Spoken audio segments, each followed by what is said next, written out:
98 Africans arrived in Annapolis Harbor on September 29, 1767, chained in the hold of the Lord Ligonier. 42 others had died somewhere between the Gambia coast and the cold Atlantic nights. Among the survivors was a 17-year-old Mandinka youth, a trained warrior who would spend the next 55 years refusing to surrender the one thing his captors could never claim. His name, county records from Spotsylvania, Virginia, list the arrival that October of a newly purchased slave labeled simply Toby. But what those tidy ledgers never admit, and what plantation journals, church registers, and family Bibles deliberately buried, is the slow, systematic attempt to erase not only a man's identity, but the living memory of an entire culture.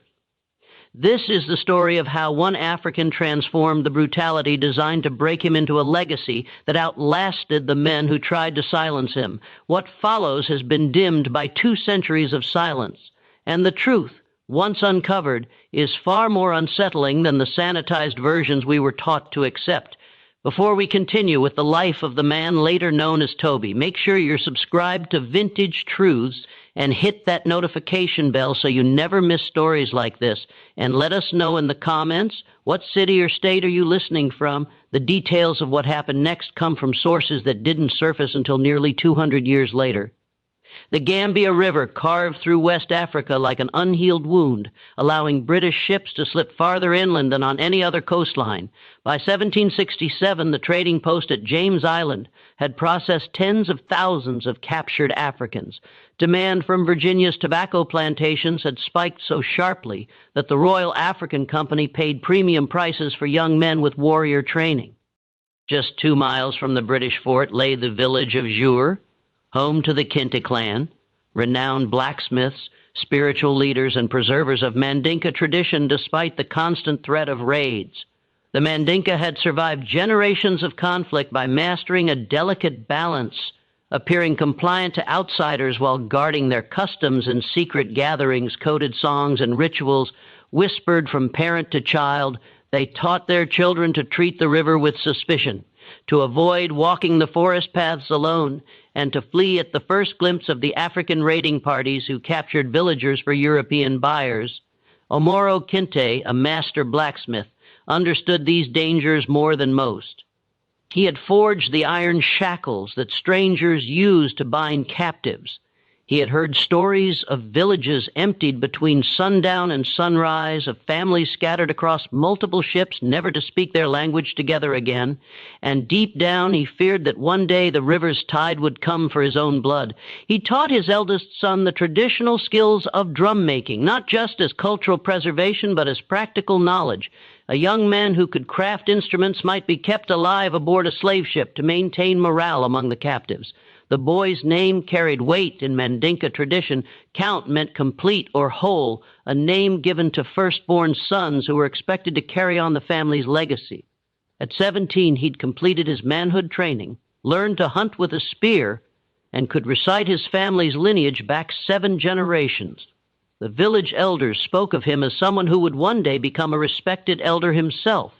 On a morning in early July 1767, Kunta ventured into the forest near Jure to gather wood for drum making. The specific type of hardwood he needed grew 3 mi from the village, far enough to be dangerous, but close enough that many young men made the journey regularly. He carried no weapon. Mandinka warriors didn't hunt on sacred gathering grounds, and he moved with the confidence of someone who knew these paths since childhood.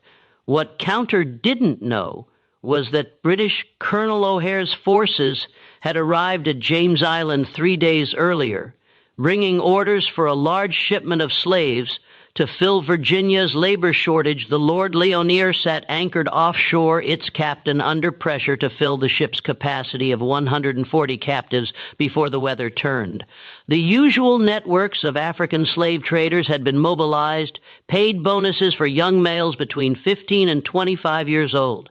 4 slates had been tracking Kunta since he left the village. They were professionals, men who'd perfected the art of ambush over dozens of successful captures. They knew to strike quickly, to overwhelm their target before any sound could alert nearby villages. and to bind captives so thoroughly that resistance became impossible. The attack happened with terrifying efficiency. The first blow came from behind, a wooden club striking Kunta's shoulder and driving him to his knees. Before he could cry out, hands clamped over his mouth, while others pinned his arms. They moved with practiced coordination, binding his wrists with rope and wrapping cloth around his head to blindfold and gag him simultaneously. Within 90 seconds, Kunta went from free man to merchandise. The Sladeys dragged him 3 mi to a holding area near the river where 24 other captives sat chained in a temporary enclosure. Some were from Jur's neighboring villages. Others had been captured weeks earlier and transported from inland regions. All showed the same signs of shock and terror. The sudden transformation from person to property happened so quickly that the mind struggled to process it. For 3 days, Kunta remained in that holding pen while the Sladeys collected more captives. The conditions were deliberately brutal. Minimal food and water, exposure to the sun during the day and cold at night, and the constant presence of guards who beat anyone who made excessive noise. The psychological impact was as calculated as the physical abuse. These men wanted captives who understood that resistance meant suffering, that cooperation was the only path to survival. When the Lord Ligania's crew came to collect their cargo, they brought a British ship's surgeon named Dr. Thompson. His job was to inspect each captive for disease, injury, or defects that might reduce their value. The examination was methodical and dehumanizing, checking teeth, feeling muscles, examining bodies with the same attention a farmer might give to livestock. Of the 32 captives presented, he rejected 7 as unsuitable. Kunta passed the inspection. At 17 years old, he was exactly what Virginia tobacco plantations needed: young, strong, and trained in physical labor from years of blacksmith work. The British paid the Sladeys in rum, textiles, and iron bars, standard currency for the slave trade. Kunta became property of Captain Thomas Davies, recorded in the ship's manifest simply as male, approximately 17 years Mandinka origin. The journey from shore to ship happened in small boats that carried 10 captives at a time. British sailors handled this transfer with practiced efficiency, knowing that this moment, when captives first saw the massive ship that would carry them across the ocean, often triggered desperate escape attempts. They kept everyone shackled and moved quickly. Count's first sight of the Lord Ligonier revealed the scale of what was happening. This wasn't a raid on a single village. This was an industrial operation that had been refined over decades of practice. The ship was designed specifically for human cargo with multiple DEKs modified to hold as many bodies as possible in the smallest space. Other captives were already aboard, their faces visible through the cargo holds small openings. The British crew herded the new captives below deck, where they encountered conditions that defied human comprehension. The slave deck measured approximately 5 feet high, forcing everyone to crouch or lie down. The space allocated for each person was roughly 16 in wide and 6 feet long, barely enough room to lie flat. The heat was suffocating, the air thick with sweat and fear. Wooden platforms divided the space into 2 levels, effectively doubling the number of captives that could be packed into each section. The crew chained captives together in pairs, right ankle to left ankle, making independent movement impossible. Additional chains ran along the walls, attaching to the ankle shackles and preventing anyone from reaching the stairs. The psychological impact of these restraints went beyond physical imprisonment. They made it clear that individual survival depended on the cooperation of whoever you were chained to. Kunta found himself shackled to a man named Fanta, captured from a village 50 miles inland. Neither spoke the other's dialect fluently, but they shared enough common Mandinka roots to communicate basic needs. Fanta had been imprisoned for 2 weeks and understood the ship's routines.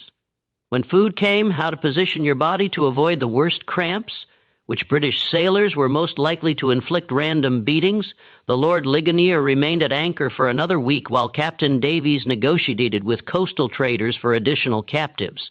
During this time, conditions below deck deteriorated rapidly. The British provided food once per day, a mixture of beans, yams, and occasionally fish served in communal buckets that 10 people shared. Water came twice daily in small rations that left everyone in a state of chronic thirst. The waste buckets quickly overflowed, and the crew's response was to hose down the deck once every 3 days, treating the captives like livestock. Disease spread with terrifying speed in these conditions. Dysentery appeared within days, causing severe dehydration and weakness. A fever swept through one section of the hold, killing 4 men in the first week. The ship's surgeon examined the sick but made no attempt to treat them. His job was to assess whether they might recover enough to be sellable, not to provide actual medical care. On July 5, 1767, the Lord Ligonier departed Africa with 140 captives chained below deck. Captain Davies recorded in his log that he was satisfied with the cargo's quality and expected a profitable voyage. What he didn't record was the systematic brutality required to maintain control over that many desperate people trapped in nightmare conditions. The Middle Passage, the journey across the Atlantic from Africa to the Americas, typically took between 6 and 12 weeks, depending on weather conditions. The Lord Lionia's route would carry them past the Cape Verde Islands, then southwest across the ocean's widest point, before catching the trade winds toward the Caribbean and up the North American coast to Annapolis. For the captives, the voyage became an endless cycle of suffering, punctuated by brief moments on deck. British policy required bringing slaves topside once per day for exercise. 30 minutes of forced movement while still shackled, ostensibly to prevent muscle atrophy, but really to reduce the death rate enough to protect profits. These moments provided the first opportunity for captives to communicate across language barriers and recognize the scale of their collective situation. Count's training as a warrior and his cultural education proved useless in this context. Everything he'd learned about courage, honor, and resistance meant nothing when you were chained in darkness with no weapon and no knowledge of where the ship was taking you. The psychological torment was methodical. Isolation from everyone who shared your language, uncertainty about your destination, and the physical weakness from minimal food and water that made clear thinking nearly impossible. But Counter noticed patterns in the British crew's behavior. The sailors who brought food were less vigilant during rough weather. The deck exercise happened at the same time each day unless storms prevented it. The ship's surgeon rarely ventured into the holds between formal inspections. These observations meant nothing in terms of immediate escape, but they indicated that the ship's operations followed routines that could potentially be exploited. Other captives made similar observations. A man named Kadi, who'd been a trader before his capture, understood some English from dealing with British merchants. He listened carefully to conversations among the crew and reported what he learned to those around him.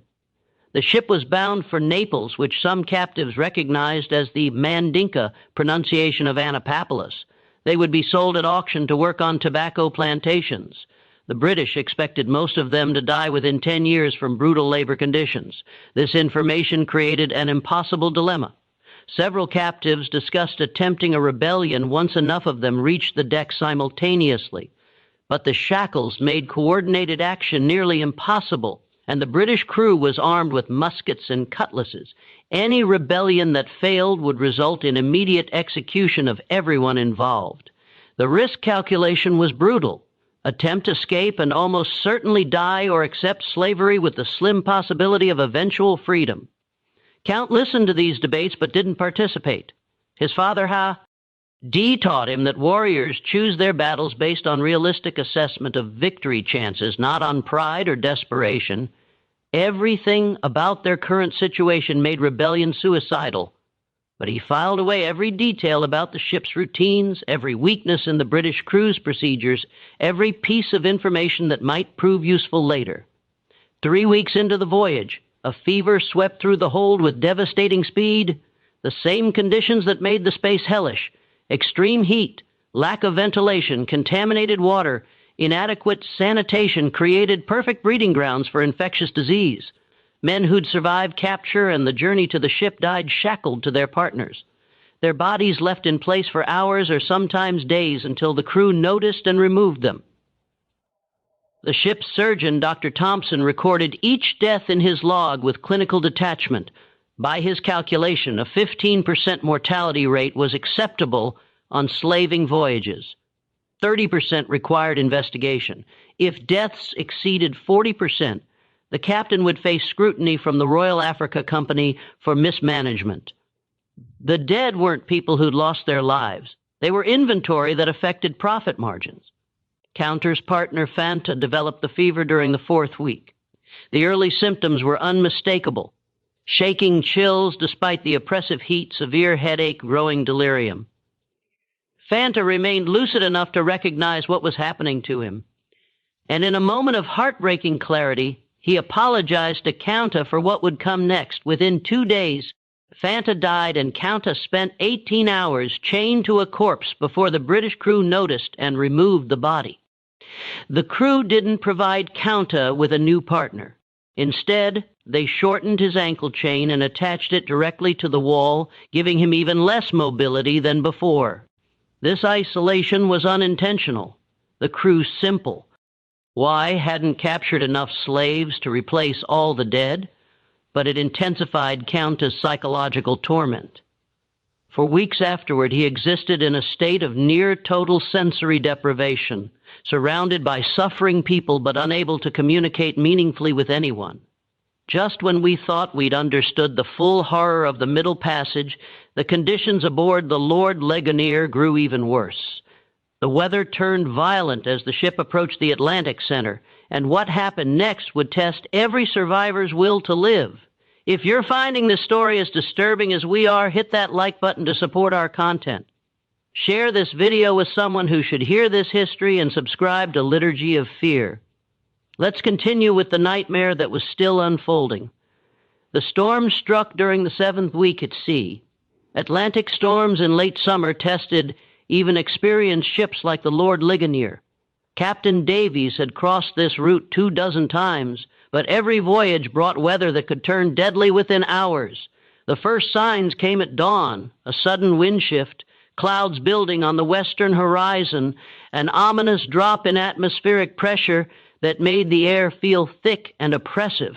Davies ordered the crew to secure all cargo and prepare for rough seas. For the captives chained below deck, this preparation meant absolutely nothing changed.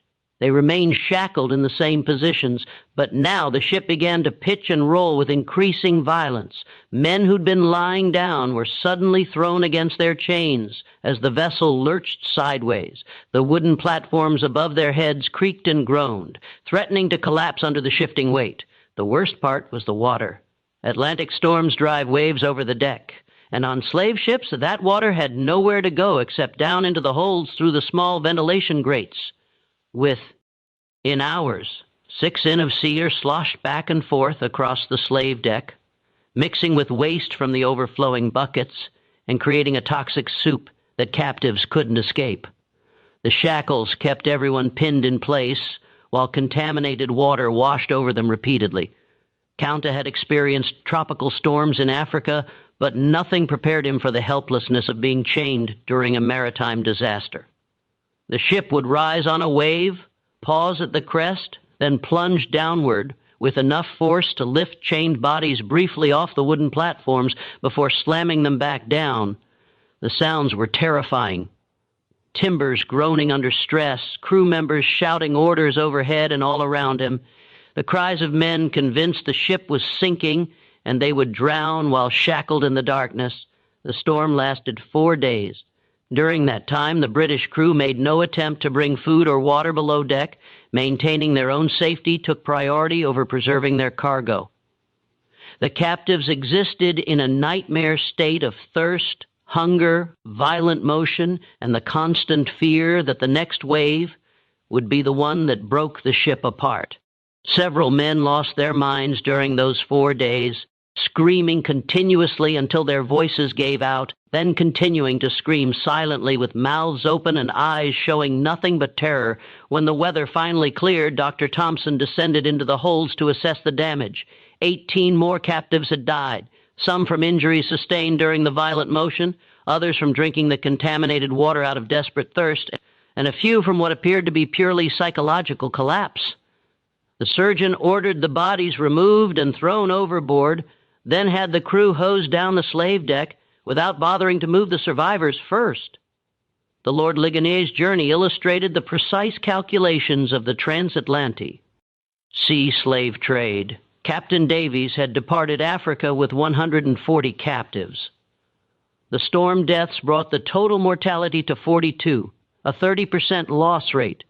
This was higher than Davies preferred, but still within acceptable bounds for a voyage that encountered severe weather. The Royal Africa Company would calculate profits based on the 98 survivors minus the operational costs of the voyage and determine whether Captain Davies deserved a bonus or censure. For Kunta and the other survivors, the storm's end brought no relief. The reduced number of captives meant even less incentive for the crew to maintain basic hygiene in the holds. The bodies had been removed, but the contamination remained. Disease continued to spread, now complicated by infections from the injuries people had sustained during the violent motion. The ship's surgeon provided no treatment. His job was to monitor whether slaves would survive long enough to be sold, not to actually heal them. During the 9th week at sea, something shifted in Kunta's consciousness. The psychological weight of sustained trauma, isolation, and helplessness had been gradually eroding his sense of self. He'd watched men lose their minds, seen death become so commonplace that bodies being removed no longer triggered emotional responses, and felt his own identity begin to fragment under the relentless assault on his humanity. But there was one thing his captors hadn't been able to take: his name. In Mandinka culture, names carried power. They connected you to your ancestors, defined your place in the community, and represented your essential identity. Kunta meant whole or complete, and his father had chosen it specifically to indicate that this child would grow to fulfill his destiny. As long as Kunta remembered his name, remembered the words his father had spoken during his naming ceremony, remembered the lineage that stretched back 7 GE. Narrations. Some core part of him remained beyond British control. Other captives near him had begun to lose their names. Under the sustained trauma of the Middle Passage, memories became unreliable. Men who'd boarded the ship knowing exactly who they were found themselves struggling to recall basic details about their previous lives. Languages blurred together. Cultural practices that had seemed eternal in Africa began to feel like half-remembered dreams. The British didn't need to actively erase these identities. The conditions they created did that work automatically. Kunta began a private ritual that would sustain him through the remaining weeks of the voyage. Each morning during the brief exercise period on deck, he would silently recite his full lineage. I am Kinte, son of Omoro Kinte, grandson of Kayaba Kunta Kinte, the holy man of the Kinte clan Azure. He would list his father's teachings, remember specific lessons about blacksmithing and drum making, recall the taste of foods from his village. These memories became his resistance, evidence that he existed as a complete person despite British attempts to reduce him to merchandise. The Lord Ligonier sighted the North American coast during the 11th week. The appearance of land triggered visible changes in the crew's behavior. They cleaned the ship more thoroughly, made repairs to damaged equipment, and even improved the captives' food slightly. These preparations had nothing to do with humanitarian concerns and everything to do with market value. Potential buyers in Annapolis would inspect the cargo carefully, and slaves who appeared too weak or diseased would sell for reduced prices. On September 29, 1767, the ship entered Annapolis Harbor. For the captives, this moment brought an impossible mixture of emotions. The journey that had killed 42 of their companions was finally ending. But what awaited them? On land was decades of slavery with no clear path to freedom, in a country whose language they didn't speak and whose customs were completely alien. The British followed a careful procedure for processing slave ships. First, the harbor master's officials would board to verify the cargo against the ship's manifest and collect customs duties. Then, the captives would be brought on deck in small groups, still shackled, for preliminary inspection by potential buyers. Only after this pre-sale viewing would the actual auction take place, usually within a week of arrival, to minimize the costs of feeding and housing the cargo. When Kunta first saw Annapolis, the contrast with Africa overwhelmed his senses. The architecture was entirely different. Wooden buildings with peaked roofs instead of round mud structures with thatched covering. The climate felt alien, cooler and drier than the tropical humidity he'd known his entire life, and the people were almost entirely white, with only a handful of Africans visible working along the docks. The Maryland Gazette published an advertisement on October 1st, 1767, just imported in the ship Lord Ligonier, Captain Davies from the river Gambia, a cargo of choice, healthy slaves for sale at Annapolis on Tuesday, the 7th of October. That phrase, choice, healthy slaves, represented the culmination of a commercial process that had transformed human beings into agricultural equipment. The 42 dead weren't mentioned in the advertisement. The trauma experienced by the survivors was irrelevant.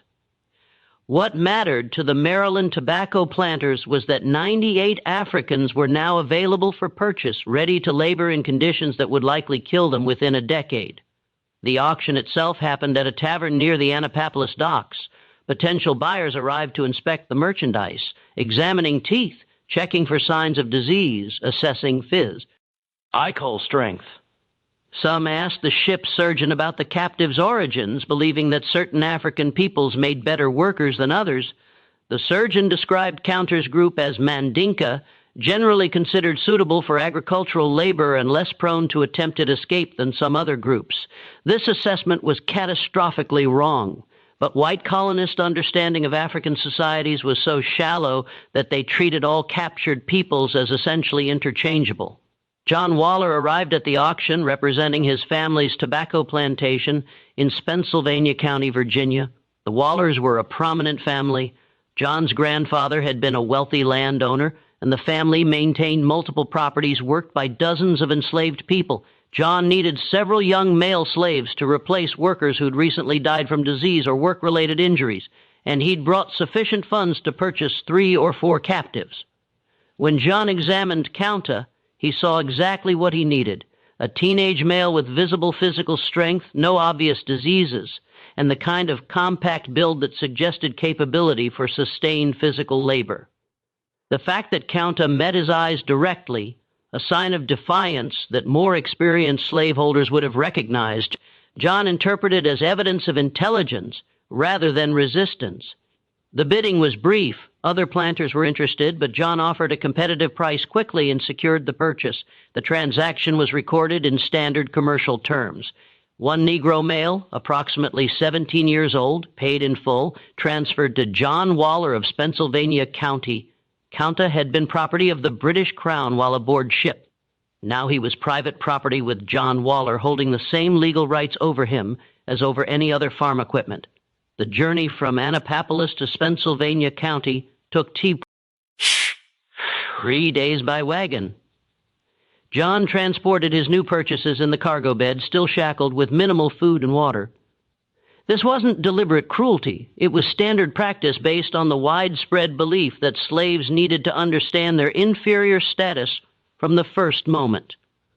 The 3-day journey provided John with opportunities to communicate basic commands in English, teaching the captives words like work, stop, food, and sleep. Kunta understood nothing. The English language bore no relationship to Mandinka or any other African language he'd encountered. The sounds seemed harsh and angular, lacking the tonal qualities that made Mandinka. Words carry multiple meanings depending on pronunciation. Without any shared linguistic foundation, communication happened entirely through gesture and repetition, with violence as the primary teaching tool for compliance. The Waller plantation occupied several hundred acres along the Rappahannock River. Tobacco was the primary crop, supplemented by corn and vegetables grown for local consumption. The labor force consisted of approximately 30 enslaved people, mostly African-born, with a few second-generation slaves who'd been born on the plantation. A white overseer named Connolly managed daily operations under John Waller's general supervision. And Connie's approach to management relied heavily on intimidation and selective violence to maintain control. When Kunta arrived at the plantation, the enslaved community watched with the wary assessment of people who understood that new arrivals changed the social dynamics. Would these Africans be cooperative or defiant? Did they speak any common language with the existing workers? Were they skilled in any crafts that might earn them lighter work assignments, or would they become field hands, subject to the most brutal labor? John Waller's first order of business was renaming his new PR property. In his ledger, he recorded, Negro male purchased Annapolis, October 1767, given the name Toby. This renaming wasn't arbitrary. It was a deliberate step in the process of transforming a person into a slave. African names were too difficult for white people to pronounce, supposedly, and more importantly, they represented cultural identity that needed to be erased. A slave named Toby had no connection to Africa, no history beyond what his owner permitted, no identity except as property, when Connolly introduced Kunta to the other slaves.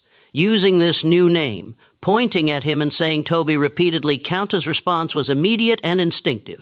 He pointed to himself and said clearly, Kunta Kinte. Connolly interpreted this as failure to understand rather than refusal to comply and repeated the name more slowly and loudly. Tubai Kunta Kinte, Kunta said again with the same clear insistence. In that moment, the fundamental conflict that would define the next 5 decades of his life became explicit. John Waller owned Kunta's body, controlled his labor, could sell him or beat him or work him to death. But Count's name, the core of his identity, remained his own. Connie's solution to this communication problem was violence. He struck Count across the face, then repeated the name Toby while pointing at him. Kunta responded by saying his real name again. Connolly struck him harder. Kunta, drawing on his warrior training and his father's teachings about dignity under duress, maintained eye contact and repeated count. What Connolly and John Waller failed to understand was that they were witnessing cultural values that had sustained the Mandinka people for centuries. Count had been taught that names carried power, that identity transcended physical circumstances, and that a man who accepted false identity lost something more essential than life itself. From Kunta's perspective, being beaten for asserting his name was painful but acceptable. Accepting a false name would mean spiritual death. This confrontation continued for 3 days. Each time someone called him Toby, Kunta would correct them with his real name. Each correction earned physical punishment, beatings, reduced food rations, isolation. The other enslaved people on the plantation watched this conflict with mixed emotions. Some admired Kunta's courage. Others saw it as foolish resistance that would bring harsher treatment for everyone.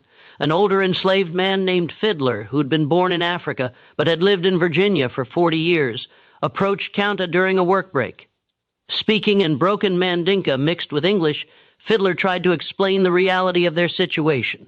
The white men owned everything, including the ability to determine names. Resistance on this point was futile and would only bring suffering. Better to accept the name Toby publicly while maintaining your true identity privately.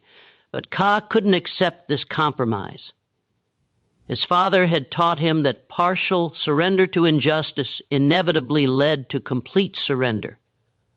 If he accepted a false name, even in public, he would be acknowledging the white men's power to define his identity. That acknowledgement would be the first step toward becoming the property they claimed him to be, rather than a person who was being held in unjust captivity. On the 4th day, John Waller brought Kunta to the plantation's main house for what he called a lesson in obedience. The process was systematic and deliberately public. Waller had Kunta tied to a post in full view of the other slaves, then explained through Connie's translation what was about to happen. Kunta would be whipped until he accepted his new name. This wasn't punishment for specific misbehavior. It was an educational demonstration about the nature of absolute power. The whipping began with methodical precision. Connolly used a leather strap designed to cause maximum pain without inflicting injuries severe enough to reduce Count's value as a worker. After each strike, Waller asked the same question, "What is your name?" When Kunta responded, "Kunta Kinte," another blow fell. This torture continued until Kunta lost consciousness. When he revived hours later, chained in the quarters where enslaved people were housed, he found himself surrounded by other Africans who'd been watching the entire demonstration.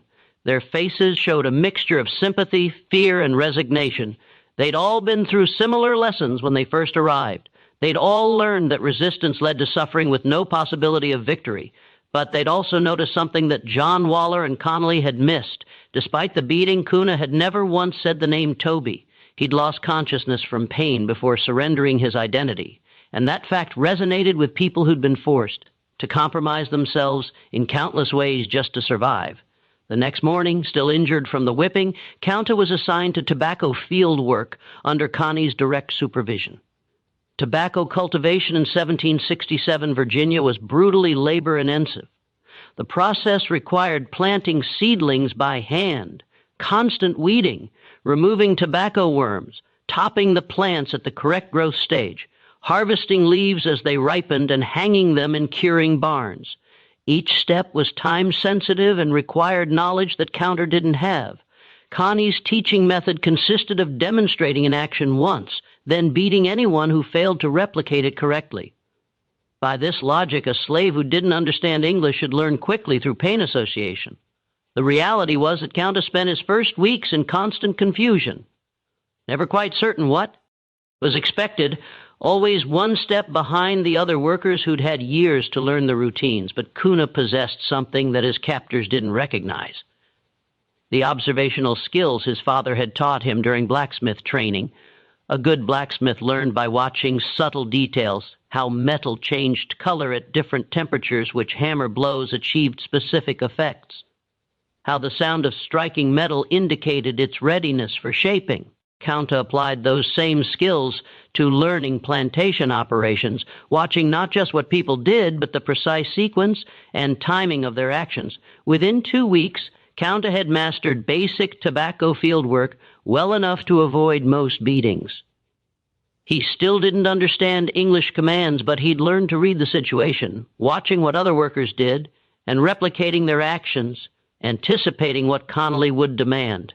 Based on the time of day and stage of tobacco growth, keeping his head down and his movement steady to avoid drawing attention. The other enslaved people began to recognize that this African newcomer was different. Most recently arrived captives existed in a state of psychological shock for months, moving through their work like automatons, barely aware of their surroundings. Kunta was clearly traumatized. His eyes showed the same thousand-y stare that everyone developed after experiencing Middle Passage horror, but he remained alert and engaged in a way that suggested his mind hadn't been broken. This psychological resilience came from the same source as his refusal to accept a false name. His father's teachings about maintaining dignity under oppression. Omoro had lived his entire life 2 miles from a British slave fort. He'd raised his children with the explicit understanding that their freedom was fragile and could be stolen at any moment, but he'd also taught them that inner identity. Why, the knowledge of who you really were, could never be taken unless you surrendered it willingly. The weeks turned into months and a routine emerged. Kunta worked in the tobacco fields from dawn to dusk, ate the minimal rations provided to enslaved workers, slept in the crowded quarters, and endured the casual violence that characterized plantation life. John Waller occasionally tested whether the whipping had been effective, calling Kunta Toby and watching for his response. Each time Kunta would either remain silent or quietly correct with his real name, earning a cuff across the head, but never the severe beating that might reduce his ability to work. Waller found this behavior puzzling but not particularly concerning. Some slaves took longer to break than others. As long as Ka did his work adequately and didn't actively rebel, his refusal to accept his slave name was an annoyance rather than a serious problem. Waller assumed that time and sustained exposure to plantation reality would eventually wear down any resistance. What Waller didn't recognize was that every day Count maintained his name. He won a small victory against the system designed to destroy him, and other enslaved people on the plantation noticed those victories. They saw an African who'd survived the Middle Passage horror, endured whippings for refusing to surrender his identity, and somehow maintained his essential self despite everything slavery inflicted on him. As winter approached in late 1767, Kunta had been enslaved for 6 months, captured in July, transported across the Atlantic, sold in October, and worked through the tobacco harvest season. In Mandinka culture, he should have been celebrating his 18th birthday, taking on adult responsibilities. In his village, perhaps being considered for marriage. Instead, he was property in a foreign country, doing agricultural work he'd never train. Unable to communicate in the local language, and surrounded by people who'd been so thoroughly broken by slavery that most had forgotten resistance was even possible. But Kunta hadn't forgotten, and that fact would make what happened next both inevitable and terrifying. The story of Toby, the slave who refused his name, was about to take a turn that would shock even the hardened overseers of Pennsylvania County. But first, we need you to do something. If this story is giving you chills, share this video with a friend who loves dark mysteries. Hit that like button to support our content, and don't forget to subscribe to never miss stories like this. Let's discover together what happens when a man chooses freedom over survival. Winter's arrival brought new horrors no one anticipated. Virginia winters in the late 1760s were harsh by the standards of someone raised in tropical West Africa. Temperatures dropped below freezing regularly, and the enslaved workers' quarters provided minimal protection from the cold. The Waller plantation, like most Virginia tobacco operations, didn't invest in adequate winter housing for slaves, the logic being that warm buildings cost money, while slaves who died from cold exposure could be replaced through purchase. Kunta's first Virginia winter introduced him to physical suffering distinct from the tropical diseases he'd known in Africa. Frostbite damaged his fingers during morning work when the ground was frozen solid. Respiratory infections spread through the quarters with deadly efficiency. Close quarters, poor ventilation, and inadequate clothing created perfect conditions for contagious illness. Several slaves died during that first winter, their bodies buried in unmarked graves at the edge of the plantation property. During this season, Kunta made his first escape attempt. The idea had been forming since his arrival. Rye day at the plantation reinforced his understanding that this situation was temporary, not because anyone would free him, but because death from overwork, disease, or punishment would eventually end his suffering. The only question was whether he would die as property or die while attempting to reclaim freedom. Kunta's knowledge of North American geography was essentially non-zero.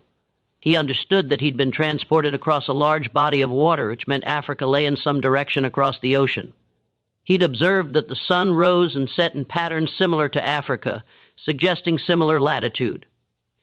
But beyond these basic observations, he had no map, no knowledge of distances, no understanding of the landscape he'd need to cross. His plan was remarkably simple. Escape during the night, travel away from the plantation in whatever direction seemed least populated, and either find a way back to the coast or locate other Africans who might have established free communities. This plan had virtually no chance of success, but Kunta understood that success wasn't the only measure of meaningful action.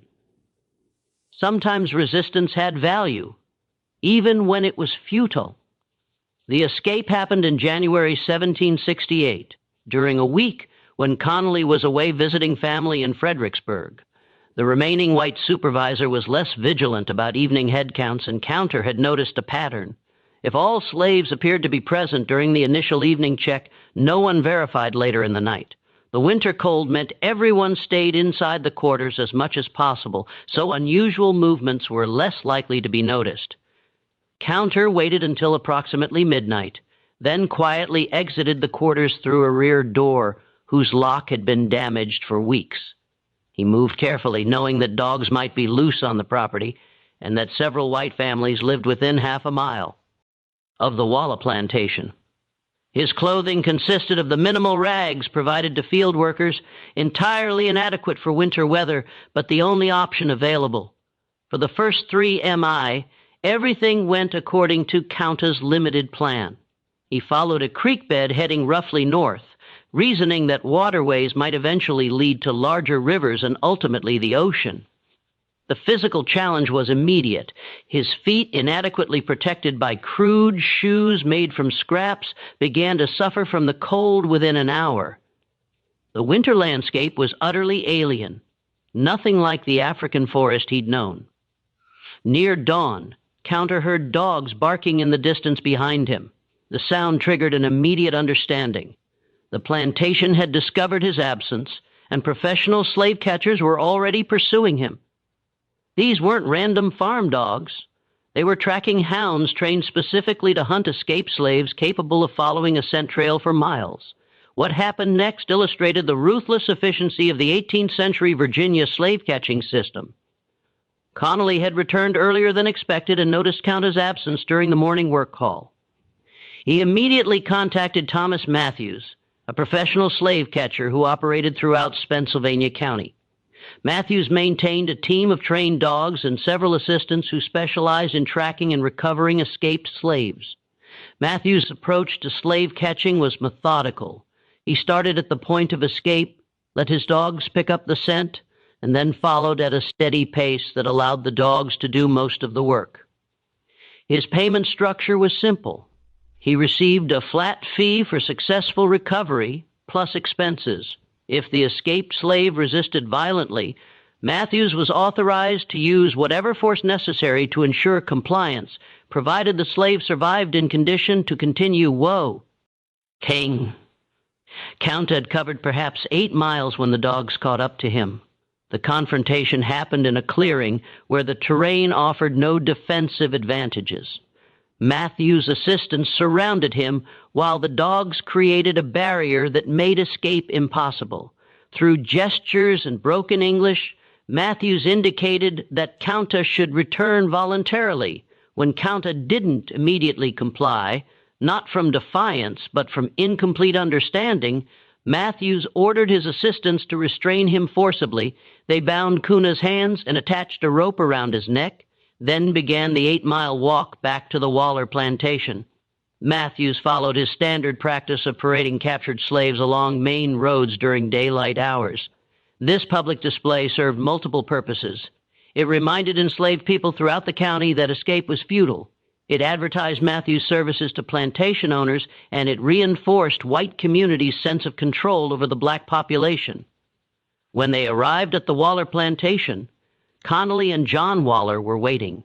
The next hours would be recorded in detail in the memories of every enslaved person who witnessed what happened, not because it was unusual for slave catchers to punish captured runaways, but because of what Count's response revealed about the limits of human endurance. John Waller had Counta tied to the same post where he'd been whipped for refusing his slave name. But this punishment served a different purpose. The name whipping had been about establishing authority. This beating was about terror, creating an example so brutal that no other slave would consider escape. Connolly administered the whipping with professional efficiency, striking Count's back in patterns designed to maximize pain without causing life-threatening injuries. Between each set of strikes, Waller asked variations of the same question. Will you rue and again? The expected response was immediate denial and begging for mercy. The reality was that Counter, drawing on reserves of strength that defied rational explanation, remained largely silent throughout the beating. This silence disturbed Waller more than screaming would have. A slave who screamed and begged showed he understood his powerlessness and could be broken. A slave who endured torture silently possessed some inner resistance that whipping couldn't reach. After 30 strikes, enough to leave Counta's back a mass of bleeding wounds, Waller stopped the beating and ordered Counta to be confined in a storage shed for a week with minimal food and water. The weekend isolation gave Counter time to assess the consequences of his escape attempt. The physical pain was severe but manageable. He'd experienced similar injuries during warrior training in Africa, and the human body's capacity to tolerate pain was greater than most people realized. What concerned him more was the strategic failure of his escape. 8 miles in 12 hours was pathetically inadequate. The tracking dogs had found him easily, and he'd learned nothing about the geography between the plantation and potential freedom. But the escape had also revealed something important about the plantation system. It relied on terror and surveillance rather than physical barriers. There were no walls around the Waller property, no guards posted at the boundaries. The prison was psychological. The slaves' knowledge that escape meant being hunted by dogs and returned for brutal punishment. Counter began to consider whether future escape attempts needed different planning. Rather than fleeing immediately without preparation, perhaps he needed to learn English, gather information about the landscape, identify potential allies, and wait for the right moment. This calculation required patience that his warrior training hadn't eloped. But it also acknowledged the reality that impulsive escape attempts accomplish nothing except demonstrating defiance. When Kunta returned to fieldwork after his week of confinement, the other enslaved people treated him with a mixture of respect and concern. No one discussed the escape attempt directly. Talking about resistance near white people was suicidally dangerous. But Kunta noticed subtle changes in how people interacted with him. Fiddler began teaching him English more actively, providing vocabulary that might prove useful for survival. Other workers shared small amounts of their food rations, recognizing that Counter was being systematically underfed as continued punishment. These small gestures of solidarity created bonds that John Waller and Connolly never recognized. From the white perspective, the plantation's enslaved population consisted of separate individuals competing for slightly better treatment. The reality was that trauma and oppression created powerful connections among people who understood that survival required cooperation. As spring arrived in 1768, Counta had been enslaved for 10 months. His English had improved enough to understand basic commands and communicate simple ideas. He'd learned the tobacco cultivation cycle well enough to avoid most beatings, and he'd begun to recognize that the Waller plantation existed within a larger system of slavery that extended throughout Virginia and beyond. This understanding came primarily from conversations with Fiddler, who'd lived in Virginia long enough to develop a comprehensive picture of colonial slavery's scope. There were hundreds of plantations in Pennsylvania County alone. Thousands more spread throughout Virginia. The entire regional economy depended on enslaved labor, tobacco, corn, wheat, livestock. White Virginians had created a society where enslaved Africans outnumbered white colonists in many counties. Yet they maintained control through systematic terror and the legal authority to inflict unlimited violence on black bodies. Fiddler also explained something that Counta found initially incomprehensible. There were enslaved people who'd never seen Africa, who'd been born on Virginia plantations to parents who were themselves born into slavery. These second and third generation slaves grew up speaking English, practicing Christianity, and having no direct memory of African culture. From the white perspective, these people were ideal slaves. They had no alternative cultural framework and could be more easily controlled than African-born captives. This information forced Count to confront a disturbing possibility. Slavery wasn't a temporary condition that would end when enough Africans rebelled or when white colonists recognized the injustice.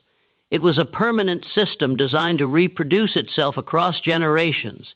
The children of enslaved people became property of their parents' owners. Freedom had no obvious path. In May 1768, Counta made his second escape attempt.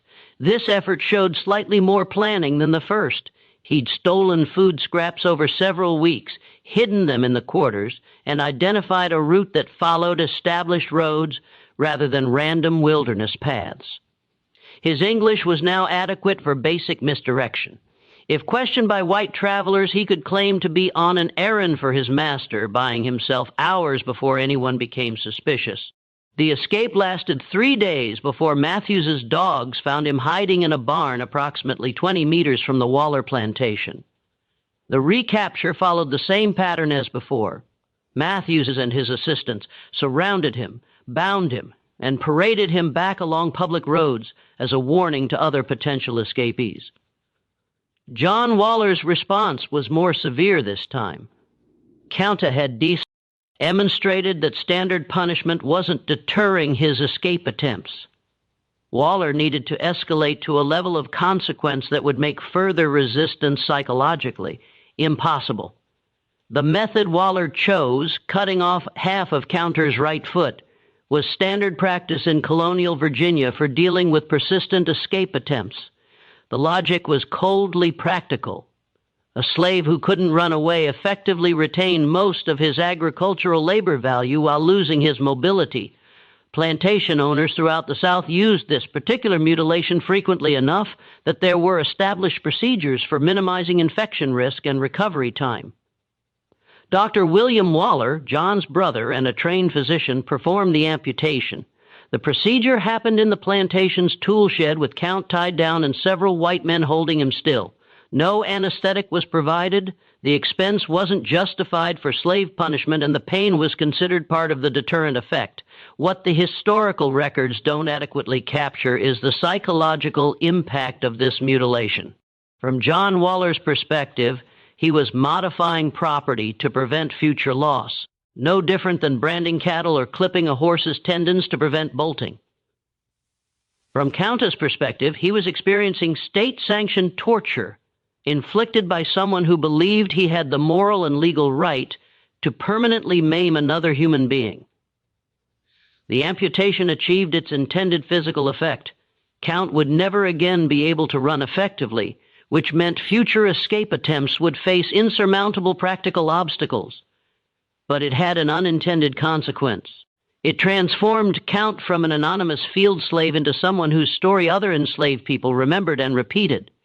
Stories about the African who'd tried to escape twice despite knowing the consequences, who'd end.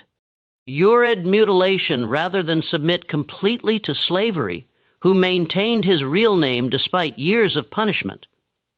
These narratives spread through the informal communication networks that connected enslaved communities throughout Virginia. Kunta became a symbol of resistance, not because his resistance was successful, but because it continued despite absolutely overwhelming odds. During his recovery from the amputation, confined to the quarters and unable to work, Kunta had extended conversations with Fiddler and other longtime slaves. These discussions revealed aspects of plantation life he hadn't previously understood. The other enslaved people had developed sophisticated strategies for preserving dignity and humanity despite their circumstances. They maintained secret family connections across different plantations. They practiced African religious traditions in hidden gatherings. They taught their children about freedom, even when freedom seemed impossible. These conversations also revealed the complexity of survival under slavery. Some people had chosen cooperation with plantation authorities serving as foremen or house servants, trading minor privileges for enforcing discipline among field workers. Others had embraced Christianity, finding in the religion a framework for understanding suffering and maintaining hope for eventual justice. Still others had developed psychological mechanisms that allowed them to function despite trauma, compartmentalizing their sense of self, performing obedience while maintaining private resistance. Kunta listened to these stories and recognized that his absolutist approach, refusing his slave name, attempting escape despite impossible odds, represented only one strategy among many. Other people's choices weren't cowardice or collaboration. They were different answers to the same impossible question. How do you maintain humanity when a system is designed to destroy it? When Kunta returned to work after his injury healed, his assigned tasks changed. With limited mobility from the amputation, he couldn't keep up with field work that required constant movement. Instead, Dr. William Waller, who'd purchased Kunta from his brother after the amputation, assigned him to garden maintenance and eventually to driving the buggy that transported the Waller family around the county. This role change brought Kunta into closer contact with the Waller household and provided insights into white colonial society he hadn't had as a field worker. He observed the Wallers' daily routines, their social relationships with other plantation families, their religious practices, and their casual discussions about slavery, as if it were no more morally complicated than livestock management. These observations forced Kunta to confront a disturbing truth. The white people who enslaved him weren't monsters in the simple sense. They were ordinary people who'd been raised in a society that normalized absolute power over black bodies. They attended church, celebrated holidays, expressed love for their families, and genuinely believed they were moral beings while simultaneously owning human beings and treating them as agricultural equipment. This realization didn't create sympathy. Count understood that normalized evil was still evil, but it clarified the magnitude of what he was fighting against. Slavery wasn't maintained by a few cruel individuals who could be removed or persuaded. It was woven into the entire social structure of colonial Virginia, supported by law, religion, economics, and cultural assumptions that most white people never questioned. As the years passed, 1769, 1770, 1771, Kunta's role on the Waller plantation became increasingly complex. He learned English fluently, which allowed him to understand the full scope of what slavery meant in Virginia. He observed the plantation's operations closely, recognizing the economic calculations that determined every aspect of enslaved life. And he began to recognize that his resistance had taken a different form than he'd originally imagined. He couldn't escape. The amputation had made that physically impossible, and he couldn't fight. One man against an entire system backed by legal authority and unlimited violence had no chance.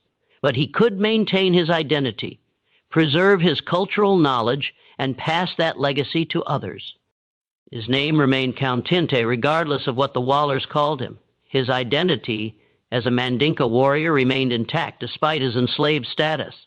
During this period, Kunta developed a relationship with an enslaved woman named Belle, who worked as the Waller household's cook. Belle had been born in Virginia to African parents, and her life experience bridged the gap between African cultural memory and American enslavement. She spoke English as her primary language, but remembered African words her parents had taught her. She practiced a hybrid religion that combined Christianity with African spiritual traditions. And she'd developed survival strategies that balanced cooperation with the Wallers against maintaining private resistance. Their relationship grew slowly over months of conversation in the plantation kitchen where Kunta would wait while Dr. Waller conducted business inside the house. Belle recognized in Kunta something she'd rarely seen, an African-born person who'd maintained his essential identity despite years of brutal attempts to break him. Kunta recognized in Belle someone who'd found ways to preserve humanity in circumstances designed to destroy it. In 1772, Belle became pregnant with Kunta's child. This pregnancy represented a moment of profound significance for Kunta. In Mandinka culture, having children meant continuing your family line, passing on cultural knowledge and ensuring that your identity would survive beyond your death. Under slavery, having children meant bringing a new person into bondage, watching your daughter or son become property, and knowing they would suffer the same trauma you'd experienced. Belle's daughter, whom Kunta insisted on naming Kizzy, a Mandinka word meaning you stay put, was born in 1773. Kunta approached fatherhood with the same determination he'd brought to maintaining his name. He would teach Kizzy African words, tell her stories about her grandfather, Omoro Kinte, and ensure she knew that her real heritage extended beyond the plantation where she was born as property. This teaching happened in secret during moments when no white people were present to observe. Kunta would hold his infant daughter and speak to her in Mandinka, describing the village of Jur that she would never see. He would recount his family lineage, ensuring that even if Kai grew up enslaved, she would know that her ancestors had been free people with culture, history, and dignity. Belle watched these interactions with mixed emotions. She understood Kunta's desire to pass on his heritage, but she also recognized the danger. If the Wallers discovered that Kunta was teaching KY African culture, they might sell the child to another plantation as punishment. Belle had already lost 2 infant children to such sales, and the trauma of those losses never fully healed. The tension between preserving cultural identity and protecting children from the worst consequences of slavery would define Kizzy's childhood. Kunta wanted her to remember Africa and maintain resistance. Belle wanted her to learn English perfectly, practice Christianity publicly, and develop skills that might earn her slightly better treatment within the plantation system. Both approaches came from love and from traumatic experience with slavery's brutal realities. As Kizzy grew from infant to child, Count taught her a vocabulary of African words: cow, river, harvest, guitar. These words had no practical use in Virginia, but they represented connections to a world beyond slavery.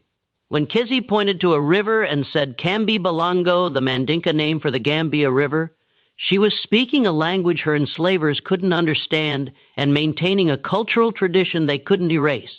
In 1780, when KY was 7 years old, something happened that would test everything Counta had tried to teach her about identity and resistance. Missy Ann, the niece of Dr. William Waller, began visiting the plantation regularly and developed a friendship with Kai.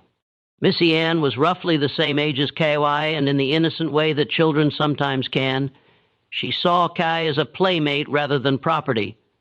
This friendship created a complicated situation. Miss Ann began teaching Kai to read and write, skills that were illegal for enslaved people to possess in Virginia. The law prohibited slave literacy specifically because educated slaves posed a greater escape risk and might forge traveling papers. But Miss Ann, operating from a child's limited understanding of slavery's implications, simply wanted to share her knowledge with her friend. Counta and Belle faced an impossible decision. If they forbade Kizzy from learning to read, they would protect her from potential consequences if her literacy was discovered. But they would also prevent her from gaining knowledge that might someday prove useful.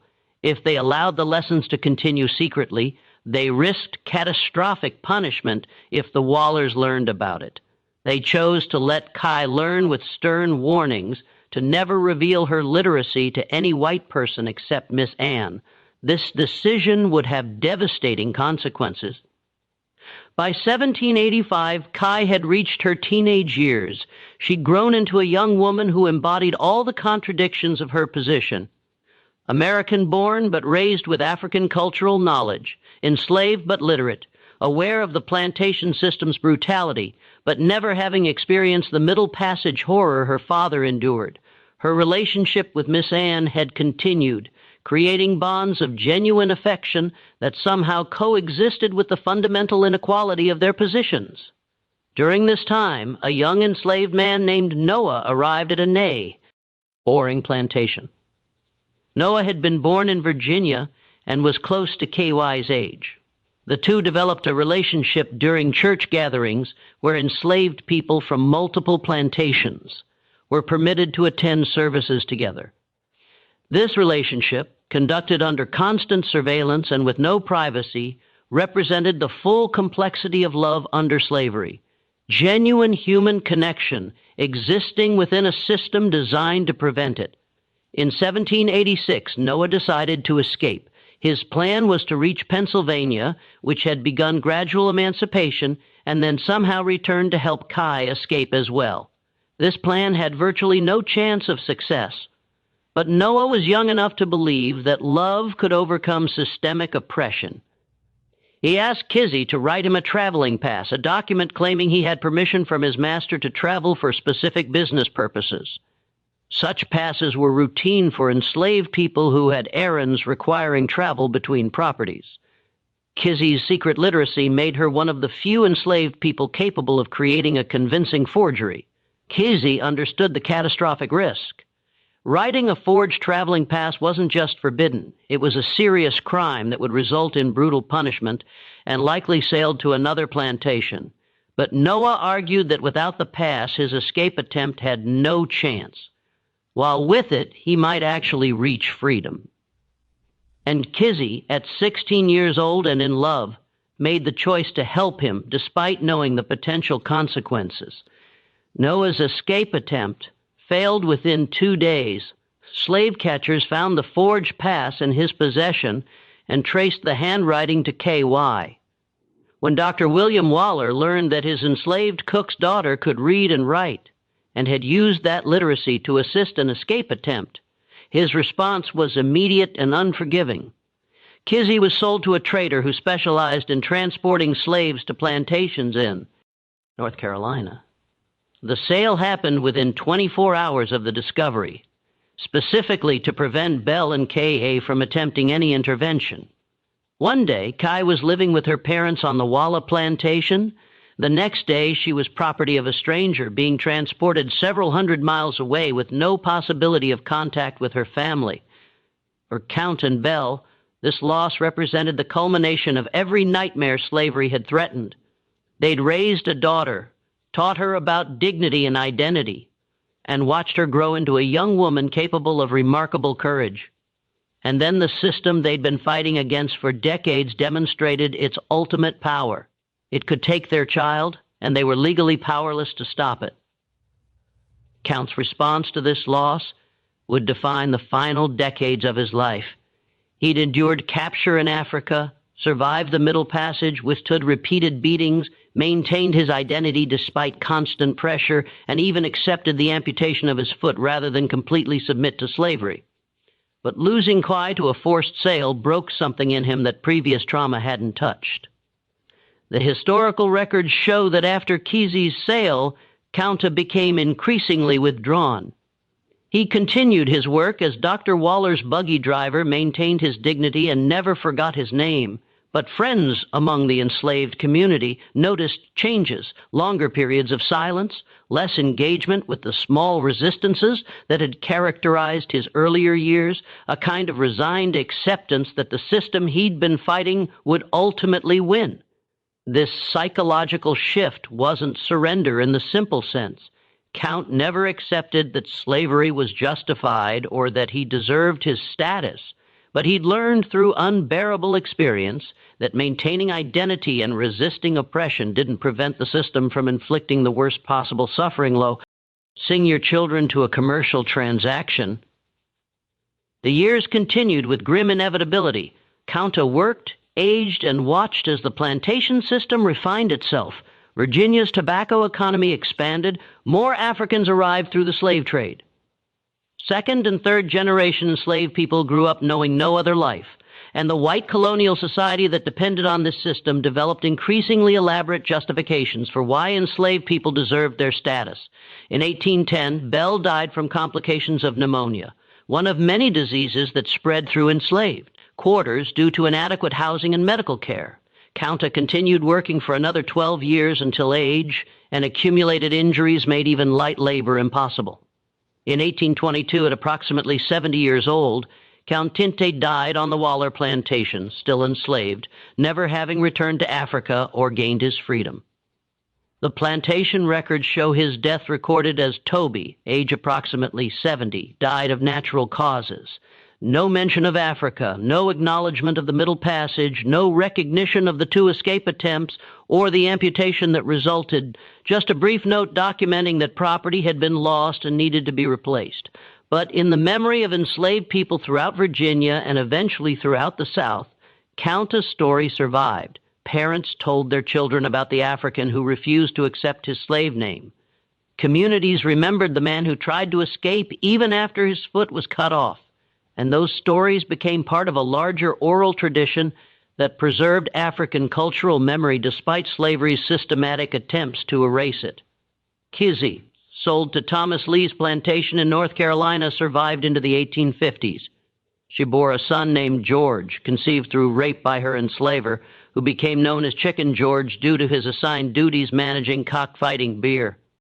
Yes, George would eventually gain his freedom, and his children would live to see slavery's legal end in 1865.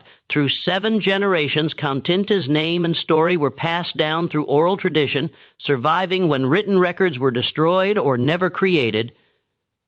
In the 1960s, a descendant named Alex Haley began researching his family history, tracing connections back through documents, census records, and eventually to Jur in Gambia, where oral historians called griots remembered stories about a young man named Kunta who was captured around 1767 and never seen again.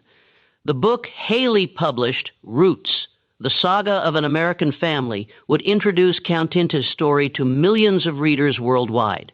It would spark renewed interest in African American genealogy. force conversations about slavery's lasting impact, and help establish that enslaved people weren't just victims, but individuals who'd maintained identity and resistance despite overwhelming oppression. But the core of that story, the truth that America never wanted confronted, wasn't about eventual triumph or redemption. It was about a 17-year-old African warrior who was captured, transported across the ocean, and enslaved for 55 years, who tried to escape twice and lost part of his foot as punishment, who taught his daughter about freedom she would never experience, who maintained his name and identity despite systematic attempts to erase both, and who ultimately died as property on the same plantation where he'd spent most of his enslaved life. The horror of Kunta Kinte's story isn't that it was exceptional, it's that it was ordinary. Hundreds of thousands of Africans experienced similar trauma during the transatlantic slave trade. Millions of enslaved people lived and died under similar conditions. The system that destroyed Kunta's freedom operated legally with religious sanction and with widespread support throughout colonial and early American society for nearly 3 centuries. What makes Kinte's story significant isn't that he successfully rebelled or escaped or found freedom. It's that despite everything slavery inflicted on him, he never forgot who he was. His name remained Count. His identity as a Mandinka warrior remained intact, and he passed that knowledge to his daughter, who passed it to her son, who passed it through generations, until it reached the present day. That continuity, the preservation of identity across centuries of trauma, represents a form of resistance that slavery's architects never fully defeated. They could enslave bodies, control labor, inflict unlimited violence, and separate families through forced sales, but they couldn't completely erase the knowledge that enslaved people had been whole human beings before capture, that they possessed cultures and histories that predated slavery, and that their identities transcended the property status white society imposed on them. This story reveals something fundamental about the American experience, something many prefer not to face. The United States was built on a foundation of organized cruelty, a system that classified human beings as agricultural tools. The tobacco, cotton, sugar, and rice that fueled the nation's early wealth were produced through enslaved labor under conditions so brutal that even 2 centuries later, the full truth is still difficult to speak aloud. And the legal, religious, and cultural structures created to justify that violence didn't vanish with emancipation. They continued to evolve, shaping American society long after slavery's official end. Kunta's legacy is not comforting, nor is it a story of neat redemption. It is a reminder of what was stolen, what was endured, and what remains impossible to restore. His life forces a confrontation with a historical reality. Many would rather forget that a country proclaiming all men are created equal simultaneously operated the largest slavery system in the Western Hemisphere, and that this contradiction continues to echo across generations. So what do you think of this story? Does facing the full, unfiltered truth of slavery change the way you understand American history? Is a man holding on to his identity in the face of overwhelming violence a form of victory? Or is that simply a way of romanticizing unbearable suffering? Share your thoughts in the comments. Let's have an honest conversation about why these stories still matter. If this history sent chills down your spine, hit that subscribe button and turn on notifications so you never miss new episodes. Share this video with someone who needs to understand what truly happened in America's era of slavery. And remember, this isn't distant history. The last person born into slavery lived until the 1970s. These events are shockingly recent, and their consequences are still shaping our world today. Thanks for watching Vintage Truths. See you in the next video.